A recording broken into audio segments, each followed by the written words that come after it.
RS सवाल class 10 exercise 3B question number 2। यहाँ देखिए इसको किस तरह से हम लोग हल करते हैं। यहाँ देखा जाए इक्वेशन 1 में तो कहीं बाटा लगा हुआ नहीं है, लेकिन इक्वेशन 2 में जो है बाटा लगा हुआ है, यानी बाटा के नीचे है। तो इसको सबसे पहले हम लोग क्या करेंगे, इसको हटाएंगे यानी, और बाटा के नीचे से हटाकर उसको लेवल में लाएंगे, तब जाके सवाल हल होगा। यानी हम लोग लिखेंगे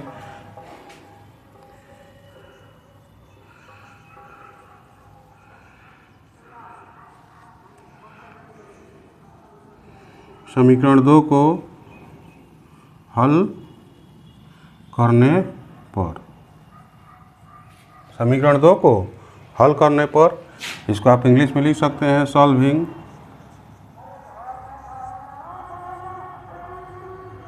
इक्वेशन 2।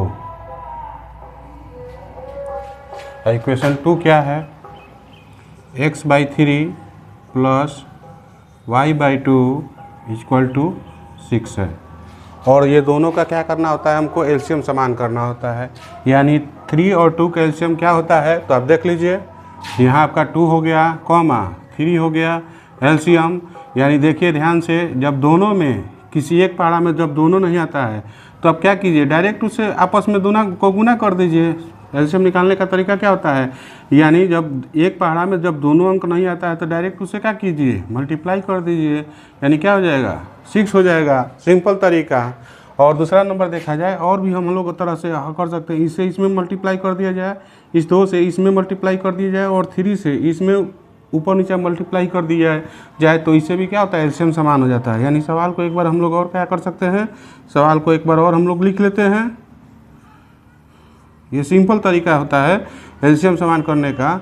यानी 2 से क्या करेंगे, यहाँ ऊपर इधर न करके हम लोग यहाँ आगे किया जाए। 2 से हम लोग यहाँ आगे कर दिए, 2 से ऊपर भी कर दिए, ऊपर नीचे गुना कर दिए। और 3 हुआ, 3 से इसमें क्या करेंगे, आगे गुना कर दिए, 3 से ऊपर नीचे आगे हम लोग मल्टीप्लाई कर दिए।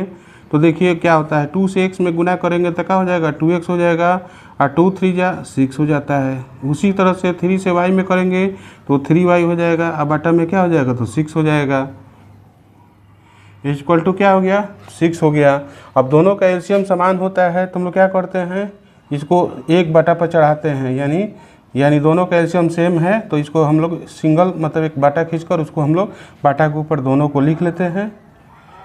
उसके बाद करना क्या होता है, जब एलसीएम समान होने के बाद जो नीचे डिवाइड में रहता है उसको बराबर के दूसरे साइड उसको हम लोग ले जाते हैं, तो वो मल्टीप्लाई में चल जाता है। 2x 3y equal to 6 into 6 हो जाएगा,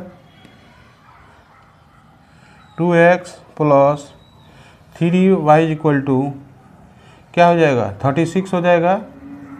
ये आपका इक्वेशन 2 हो गया। ये इक्वेशन आपका क्या हो गया, 2 हो गया।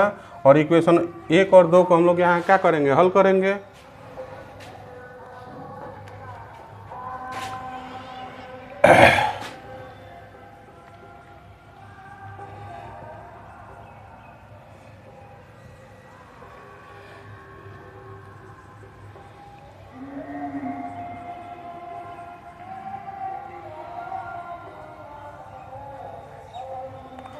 अब यहाँ देखा जाए इक्वेशन 1 और 2 हो गया। यहाँ भी हमको y को क्या करना है, y को इक्वल करना होगा। यहाँ y अकेले है और यहाँ 3y है, तो हम लोग क्या करेंगे, अगर 3 से मल्टीप्लाई कर देंगे इक्वेशन 1 में तो 3 यहाँ आकर 3y के बराबर हो जाएगा। तो इसमें मल्टीप्लाई करेंगे तो क्या हो जाएगा, 3x माइनस 3y, यानी इस 3 से दोनों में गुना होगा, बराबर के इधर बराबर के उधर, और 3 3 या कितना होता है, तो 9 होता है। इक्वेशन 1 हो गया, 2x plus 3y equal to 36 हो गया। इक्वेशन 2 हो गया।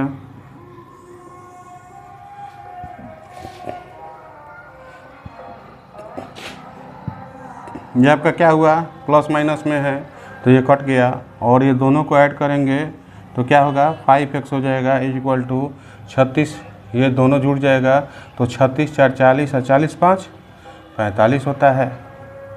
x इक्वल टू क्या हो जाएगा, तो 45, और 5 जो है देख ना ये जो है डिजिट है, डिजिट जब भी अंक में गुना हो यानी इसके एक्स और वाई अल्फ़ाबेट के साथ गुना हो तो क्या होता है, उसको डिवाइड की तरफ फेंकते हैं तो कहाँ जाता है, डिवाइड यानी बाटा के नीचे जाता है। तो इसके वैल्यू क्या हो जाएगा, 5 हो जाएगा। देख रहे हैं ना, यहाँ से हम लोग एक्स हटाएँ तो कहाँ चला गया, डिवाइड के नीचे। 5 1 जा 5, 5 9 जा 55 यानी 9/1। 1 का कोई वैल्यू नहीं होता है, नीचे वाला 1 छुपा रहता है। तो एक्स का मान आपका एक्स का मान कितना हो गया, तो 9 हो गया, यानी एक्स का मान जो आपका 9 आ गया।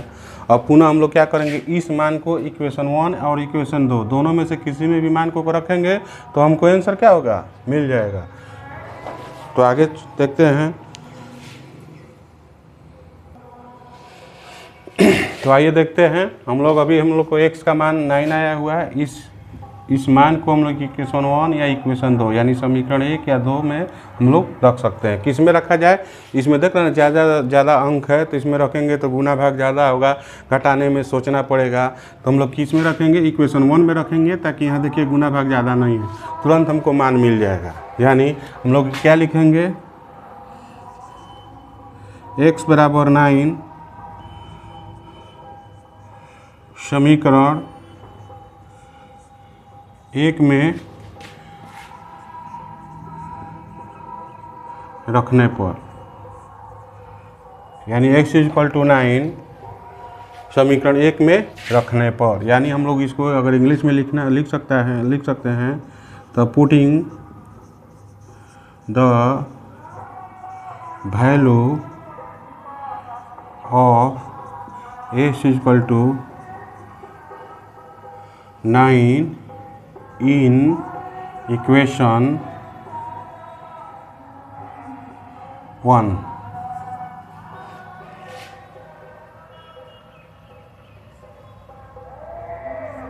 यानी इक्वेशन 1 में x का मान रखेंगे तो इक्वेशन 1 को पहले लिख लिया जाएगा। इक्वेशन क्या है, तो x - y = कितना है, तो x - y = 3 है। ये आपका इक्वेशन 1 हो गया।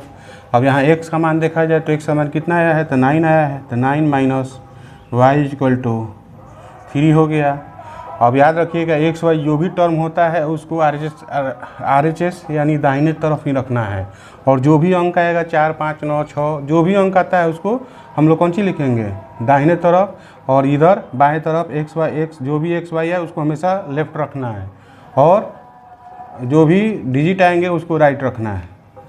तो 3 यहाँ +9 है, इधर जब भी इधर उधर जाता है तो चिन्ह बदलता है, +9 है इधर आएगा तो -9 हो जाएगा, -9 हो जाएगा। और ये आपका क्या हुआ, तो -y हुआ। अब देखा जाए यहाँ चिन्ह बड़ा हुआ, चिन्ह क्या है इसका, बड़ा है, तो -9 में से अगर 3 घटाएंगे तो कितना हो जाएगा, तो -6 हो जाएगा। और इधर -y है और दोनों तरफ माइनस हो तो क्या कर देते हैं, काट देते हैं, तो यानी y = कितना हो गया, तो 6 हो गया। यानी हमारे सामने आंसर x का मान आ गया, और x का मान निकालना था, तो x = कितना आया था, 9 आया था, और y = कितना आ गया, तो y = 6 आ गया। यही क्या हुआ, आपका आंसर हुआ। वीडियो को लाइक कीजिए और चैनल को सब्सक्राइब कीजिए।